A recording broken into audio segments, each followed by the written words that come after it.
my name is Ken Lee. And I'm Don Harder. And we're here to talk about the 3 most popular tweets in February 2012. And I think the common theme here is... Content? It's the same as last month, Ken. Deja vu. Yeah. Well, we lead off with this article. Marketers who share content drive traffic gain customers. 4,762 people read this article.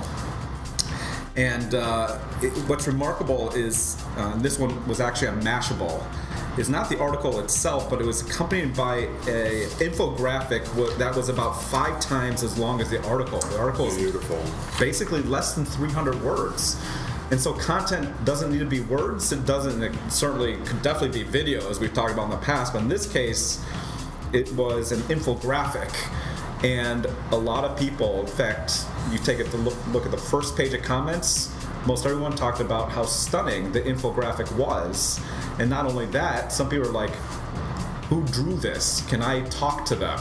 So it drove demand, which is what content generation should do. And somebody else asked, I'm going to share this with all my friends. So it drove that other social element, that's sharing. I think there's been a lot of the infographic itself, maybe we should spend some time there, but also want to dig into the comments because I think they reveal a lot of things about social media and content marketing specifically. What do you see here as the first statistic that really draws your eye?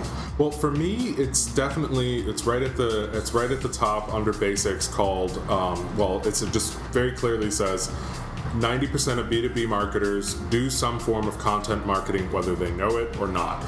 And that is actually, it is the case, because what they're calling content marketing are things that we've been doing for many years.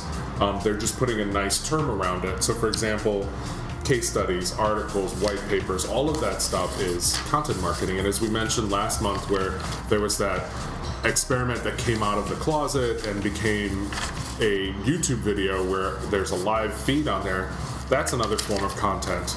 And so this is kind of something that has been going on for many years. We just now calling it something. Yeah, in fact, I think one of the comments, Michael Borger, the 10th comment here, is that we've been doing this since the 1700s. It's not really about it's not really anything new, but what it does do is it's the fact that everybody can do it. The barriers to technology have been lowered so that everybody can publish and everybody can share, and it's the scale at which we can share across the internet through all these different social networks. So certainly, I think we were joking earlier, I mean, who's the 10% that's not doing this, right? That's what I can't figure out. The next is the most popular content marketing tactics employed by B2B marketers are, an article posting is number 1 at 80%.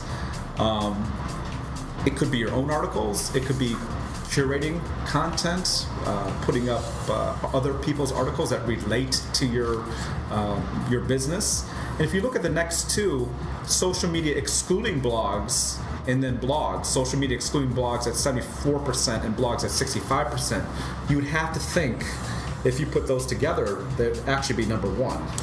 Yeah, and you got to wonder too, social media and blogs, that to me says communication with it's a one-on-one communication. It's not coming from this big entity, the company. It's coming from a one person or a few people or a team of people on the inside. People are craving that conversation. They want to know from the horse's mouth. They don't want this perfectly curated, piece of content. They want a little bit more folksy. They want to get to know. I want to get to know Ken. I don't want to get to necessarily know competitive. I want to know what Ken's thinking. So I feel like that this number, these statistics really point that out very clearly. And I think what that implies is just what you said, is we want to hear from not the corporate entity, but somebody, and that somebody is usually pretty high up. When we have a blog, it's not usually some faceless person. It's not Competitive Group, but it's Don Harder from Competitive Group. Mm-hmm. Or in the case of some if you look at PR agencies, it's the CEO of that agency, and what is he thinking? So you're getting a person, you're getting authenticity there, and you're getting some pretty good opinion from somebody who really matters in that industry. And I think that is some of the value of these assets. I don't know if you see any other statistics you want to pull out. I thought one that really related to us is why should you choose an agency? It's almost the last statistic. But they said 44% of marketers are truly happy with their agency. Only 44%. What does that mean? 56 or over half are not satisfied with their agency due to two reasons. One, lack of strategy, and two, lack of creativity. I circle that because I think when you talk about content marketing, it always, what the content you're putting out there has to be tied to some communications strategy that ties into some business objectives, and that all needs to be measurable. Themes that we repeat all the time here, but it's not in a vacuum. It's not just being pulled out of the closet, but it's being pulled out of the closet for a reason.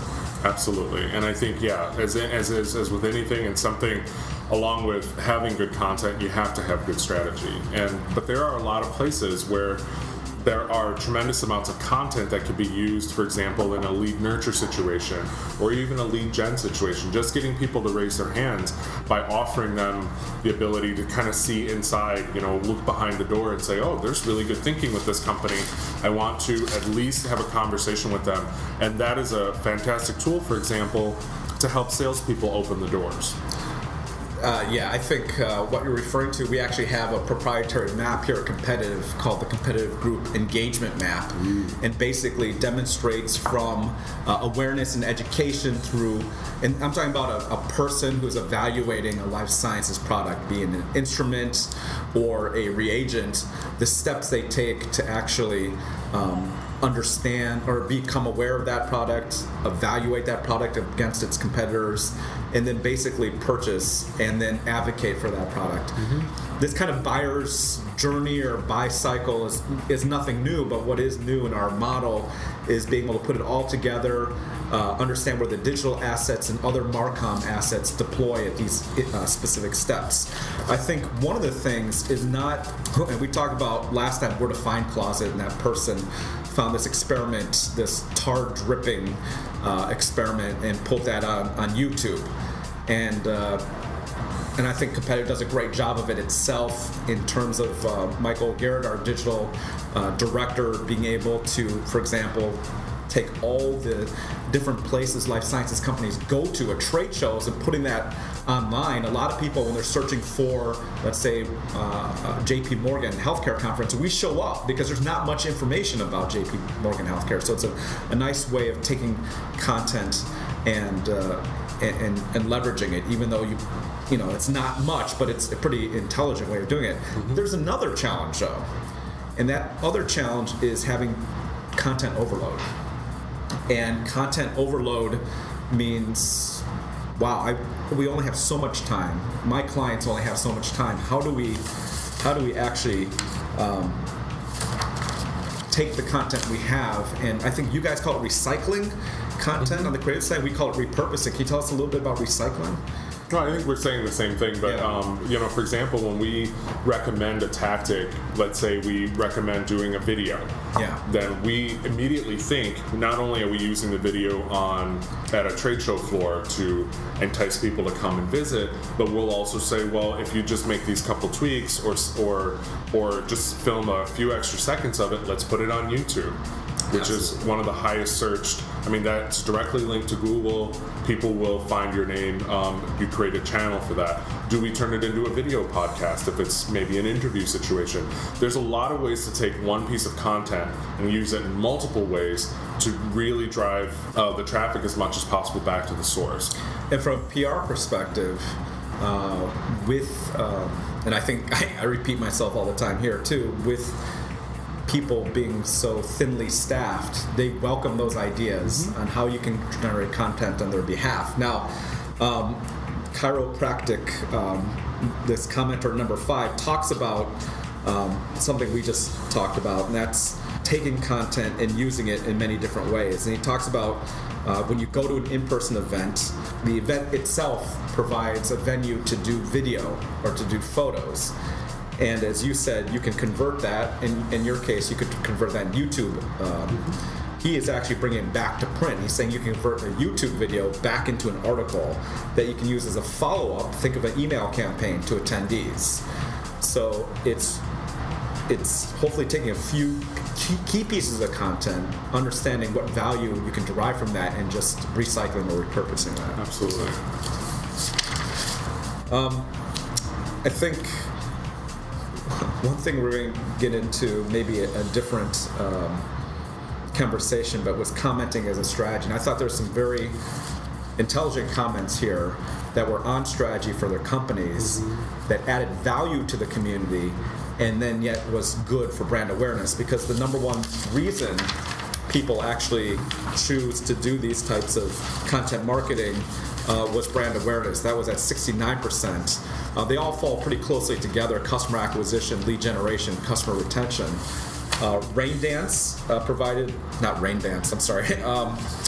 Radiant 6, Riverdance, yeah.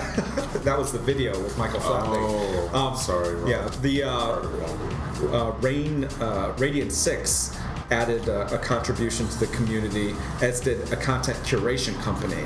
And one chose to actually provide a link, but I think that's something that maybe is underutilized in life sciences marketing, is if there's a good article, and we've done this before for one of our clients, is we knew there's going to be a big government report out. It happened to be on forensics. We did our typical media relations. We put out a media advisory saying our expert was available to talk about this forensics report, which just happened to be about the state of forensics and how it's actually not as robust as we want it to be. We also complemented this strategy by looking at the top 10 articles and having a comment on each of those. Some of them allowed us to link, others did not, but it also allowed us to get our brand out there. And we actually generated click-throughs from those articles to our company website. So I thought just some people here did a great job talking about, because this is Mashable. So if it's Mashable, you're talking about social. Radiant 6 is a social company, and this content curation is a social company. It was also very interesting that you want your content to be dead on. So this was about B2B marketing, and what they showed here, and a lot of people actually commented about, is you're showing B2C examples. Yeah. So you have to, and even though the infographic was amazing, your content should be in line with your actual overall strategy here. So, but a lot of people were sucked in by infographics. How do you use infographics in life sciences? This is what's interesting, because a lot of the hard sciences, you're not going to find an infographic in a journal in Cell or JBC or any of these other journals. Because science is about error and gaining confidence in your data. There's going to be statistical deviations. An infographic does not and should not be used in that, and it would never be accepted there. But I think there's things that a life sciences marketing company might want to use an infographic for. If we want to understand the opinion that's out there, just like when we're polling right now, constantly, because we're in the primary season, we have a client that I brought up before, Biorad, that looks at the practice of good PCR, and I was thinking, if we want to kind of be thought of as thought leaders here in understanding how many scientists use good PCR practices, we could do a simple poll, and then what is the breadth, how many people are using it, and then at what level are they using that? And that's not scientific data, right? That's a survey. And I think surveys are fantastic for doing infographics on. Just like this entire infographic was all about surveys and making it pretty. It's not just a pie chart, but we're having pictures of people and that in itself, and how they graphically represented that was a draw. Yeah, and to me, infographics are really about digesting the information. If you can really wrap your mind around the information and be able to produce something as simple to read as simple to follow as this is. And this is, there's a lot of good information here, but there's a lot of numbers and a lot of statistics, but it doesn't feel that way. It feels very digestible. If you can do that, that shows that you really do understand the data. You can't just hand this off to somebody who has no experience in this field whatsoever to come up with this data and to interpret this data. You have to know it. So it does show, it does reinforce that authenticity in terms of thought leadership. So, and I see that a lot of people, there's a website out there called visual.ly, so visually, that is kind of a centerpiece of all of those types of data. They showcase a whole bunch of different types of infographics that are out there, and they're very popular. I mean, I see them all the time, at least 2, 3, 4 a week, if not more, that just dissect all sorts of things. Like you were talking about the primaries, like we're looking at this as an example. It's a fantastic way to get information across. How I feel like in a practical sense that we can use this, especially in our industry, is education. And a lot of it can be internal, because it's really great, like when we get the assignment to go in and say, well, where are we at as a brand? And we need to communicate that to the troops. So the salespeople can handle that raw data, but if you present it in this way, it's something that probably sinks in a little bit more, and you're marrying the data with the visual, and it's another way of just reinforcing. And it also shows how important it is. Design plays a very important role in information retention. So this is a fantastic way not only to get the word out with our clients and our prospects, but also as an internal sales tool. That's an outstanding conclusion and recommendation to make. And we have a conversation about sales and marketing working together. And if there's anything that marketers should be good at, it's packaging that information that's visually engaging and will leave an impression on that salesperson or whoever it is. But that's something I think Competitive can help our clients with. So going for easily digestible information, which what we're doing with the infographic, Twitter is the second. How to predict the spread of news on Twitter was the second article. Actually, Technology Review with 713 hits. And it was interesting. You actually do get some of your news through Twitter. I do. It's for me, a lot of the things that I follow on my personal account, I want to say I'm following about 250 people. I'm very careful who I follow. I think there are a lot more people following my Twitter feed, but I'm very careful because I don't want a lot of junk. Right. I want to get people who I truly believe are thought leaders, people who are introducing me to new ideas. So I do follow a lot of my information on Twitter when I can, except that it happens so quickly sometimes that you have to start going into searching and start getting that information. And so this is one of the many ways that I look at getting news on a daily basis. But what I found very interesting about this article, and I was a little torn as how I think we're both torn about this, because it's. Yeah, that headline, I was expecting to get a little bit more information about how to predict, but I did get kind of the big nugget here on this article that I think will relate to life science marketers and any marketer for that matter, is there's a way to write. You only have 140 characters, and even less because you have to put a link in there usually. How do you get somebody's attention? How do you get that content to appear very authentic but also very engaging? Because ultimately what we want somebody to do is take action on that. We want to open a conversation. We want them to go to our blog post or where that article is, or where that content that we just started talking about. How do we get them to open up that dialogue? So you've got to be very engaging, and at the same time you have to be very authentic. So one of the things that this article really talks about is trying to figure out using what combination of words potentially gets the biggest buzz. And in the B2B world, I think that's a little difficult because it is a much smaller audience versus breaking the news of Whitney Houston, poor Whitney Houston.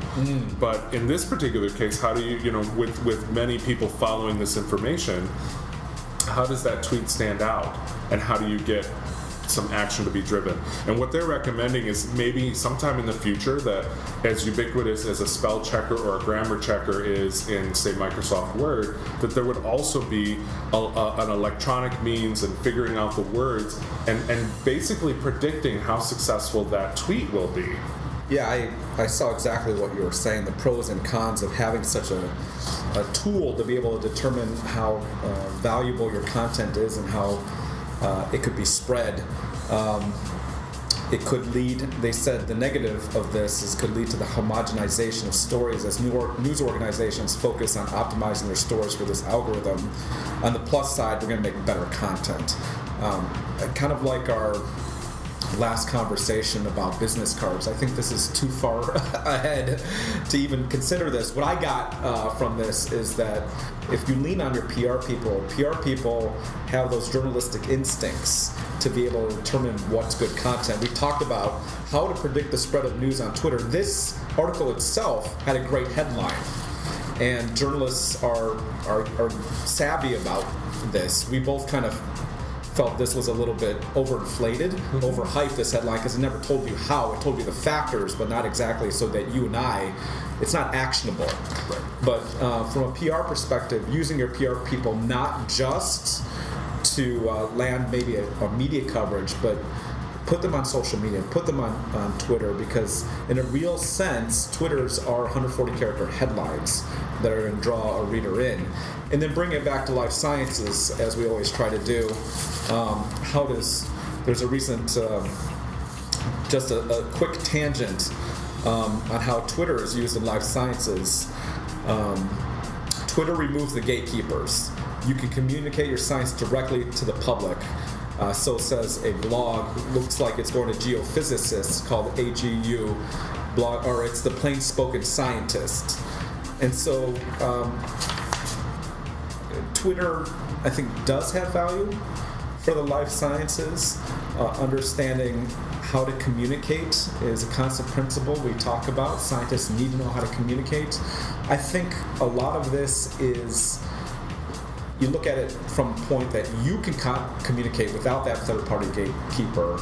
And the other thing is that people can communicate back to you, because science is all about collaboration. And a lot of what they say in this article is, if you have a question or an idea, you want to do some brainstorming and collaboration, Twitter seems like a great way to engage in that community. Yeah, and to add on to that as another tangent to the tangent, but relatable, is recently, I think actually yesterday, Monday, we posted something on Community about my experience with Blue Cross Blue Shield. Again, not necessarily a direct relationship to life sciences, but it talks about that opening up that conversation again. That I had a particular issue, and Blue Cross was listening, and they called me. They sent me a direct message, and then an hour later they had me on the phone, and I didn't have to go through all that red tape and all that other stuff. I went from complaint to resolution in a lot faster than I think I would have normally. And what's your impression about this company now, this organization? To me, my impression is that they're living up to it. Yeah. They're out there on Twitter, they're listening, but they're actually following through. They're not just listening and recording it down somewhere in this mysterious file where they're like, we need to address this later. They're taking action on it immediately, which is what Twitter's about. Yeah, I thought what was interesting is how this the last comment they asked about in this article from the blog post about the Plain Spoken Scientist was this, about the value of Twitter. Funny, important, but not most significant use for me. It's the people themselves who are precious. That's it. And it comes back down to the people. And what I talked about earlier in the first article, Michael Borger, who's talking about this is common sense, this is nothing new, meaning content marketing. He writes, it's all about engaging with your customers and community, something we've always tried to do. So we go from Twitter, which is online, digital, to this last article, which talks about looking at ad spending versus time actually spent on the media in which you're spending those ads, whether it's TV, print, web, radio, or mobile. It's called The Future of Advertising and Media in one graph. Almost like an infographic that we just talked about in the first, so we're bringing it full circle. Yeah, it's a very basic bar graph, 629 visits. Do you see anything that is of interest to you here? Well, so this is kind of a trend, at least personally, that I've been following that I think is a no-brainer. I really think that everybody kind of understands that where the advertising and marketing has changed. It just flat out has changed. This is another graph that really proves that point. But what's different about this is I think a lot of people have been talking about, oh, the spend has been going in this direction. This is the first one that I've seen in a while that actually shows where the eyeballs really are, or where the people are. Mm-hmm. So again, I have to think that this is more of a B2C focus, but as we've demonstrated and as we've said, B2B folks have the same habits as the B2C folks because that's what they know. They use Google to do search because that's what they do at home. What I find very interesting here is, again, things that we know. The ad spend on, for example, print is 29%, and the people spend 6% of their time actually reading print. You've got 16% money going towards web, 22% are actually consuming that information. So you're getting a good return on investment there. But however, you look at something like mobile, and people are putting 1% of effort, 1% of their ad spend in mobile, and yet that's where 23% of people are consuming information. So this is something, again, we all know this. We all have, in the last year, I'm almost positive that more and more people are investing in smartphones as their mobile device. My wife, actually, she had her own flip phone for as long as possible, and she was holding out. She's like, this is just too complicated. She got a smartphone, and it has really changed a lot of the ways that we do. You know, we look at maps now. We are on the fly, and we can find a restaurant nearby.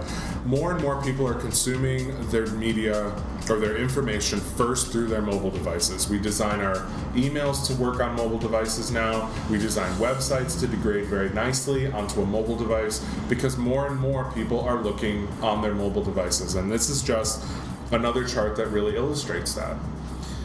It is interesting. We talked earlier about B2C kind of being a leading indicator for maybe where B2B will follow. The thing is, we can't jump too quick into a space without understanding where our audience really is reading their stuff. And so when we talk about life sciences and bring it back to life sciences, I just remember genetic engineering news and biotechnology news, which we consider to be one of the flag bearers in biotech news. They had a research report. Obviously, they were going to try to defend their own brand and how people get their information from that. If you look at this pie chart, Don, it shows that 67% of researchers learn about a vendor through a professional publication. And it breaks it down into print and digital. 2 to 1, people actually get it from the print publication. So mobile is important. That's where we're going. Of course, we can't forget print. That's still where they're getting that information. But certainly it's something to pay very close attention to as scientists start changing and how they absorb their information. Mm-hmm. We talked about Twitter, right? I mean, we just talked about that and how there's uses for it. Many scientists are still skeptical of that. But I think one of the things, as people continue to embrace social just by growing up with social, they're going to continue to be more and more open to embracing these other platforms. Yeah, and I think, I'm excited about it because I'm, that's stuff that I geek out when it comes to mobile stuff. But I am also looking at the future, and I'm pretty much saying what you're saying right now. It's down the road. I just definitely think that there needs to be strategy in place to start nurturing those relationships. If no one else is doing it and you have an opportunity to reach a younger audience, it's kind of like when I was in high school, they gave all of the graduating senior men a brand new Gillette razor, and the same way that they put Pepsi dispensing machines in, junior high and high schools. It's to create that brand association. If there's a brand that's kind of reaching me as a young scientist, I'm going to be a little bit more partial to them, perhaps. They're going to be top of mind, perhaps. And being able to meet them where they are, as opposed to having them meet you where you are, that's an opportunity, I think, for longer term strategy. It's not an 18-month plan. This is a few years down the road. As the generation changes over, technology is changing. The way we consume information is clearly changing. I think we need to pay attention. I'm echoing everything you just said, but I definitely think that not only do we just keep an eye on it, but I think we need to start. I think we're at the point where we need to start putting strategy. I'm looking at the numbers of how many smartphones are out there, how many people are buying iPads, for example, and tablet devices. Those are very quickly replacing the desktop. And I think for the first time this year or last year, tablets have exceeded the purchases of tablets have exceeded the number of notebooks purchased. And they're saying that the holdouts are the corporations, of course, because that still makes sense. Give it a couple more years, and you're going to see tablets really taking off and replacing desktop machines. But that's a different experience. Again, that's more of a mobile device versus a desktop, which has big processing power and all that. But this year, for the first time, they're coming out with quad-core processing. I'm really geeking out here, and I apologize.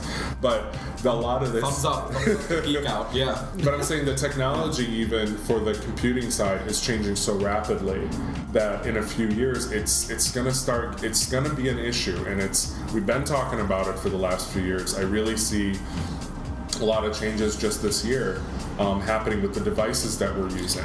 I had a question here.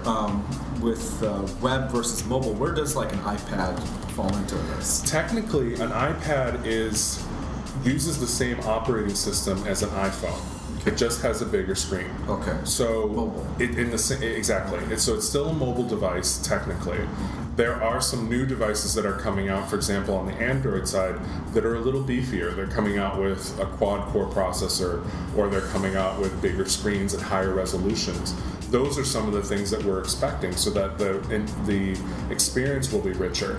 But even the way we're designing websites, even as an agency, we're designing them for mobile first, because that's where the audience is heading. There's going to be a demand for that, but. It's and everybody's been saying, "Oh, this is the year of mobile. This is the year of mobile." But maybe this isn't the year. Fine, but at some point it will be, and it's going to happen very fast. That transition will happen very quickly, and it's better to be ahead of it than to be, catching up to it down the road. Certainly, the disparity of 1% investment and 23%. Actually consuming their media through mobile needs to be fixed. Yeah, you can't ignore that. And the other argument for is you got to think our audience, scientists for the most part, they're all considered, in my opinion, professionals, of course. Those are the folks that were the earliest adopters when it came to BlackBerries. Those are the people, it's business people and professionals that really got, smartphones, in my opinion, off the ground. And then the manufacturers made them simpler, easier to use, and then the iPhone came out, totally changed the landscape. So the folks that we're talking to are used to using smartphones. They've had BlackBerries in their hands for probably a decade. So now they're getting into more higher powered devices that can do more. So we should meet them there. Absolutely. Great conversation as always, Don. Same here, Ken. Like to invite our audience to interact with us. They can engage us through a DM or just tweeting us at Competitive, emailing us at Chemversation@competitive.com, or feel free to share this post. You'll see the icons at the bottom of the blog post. Yeah, so join us next month as we review the top 3 tweets for March 2012. We'll see you next month. Thanks, Ken. Thank you, Don.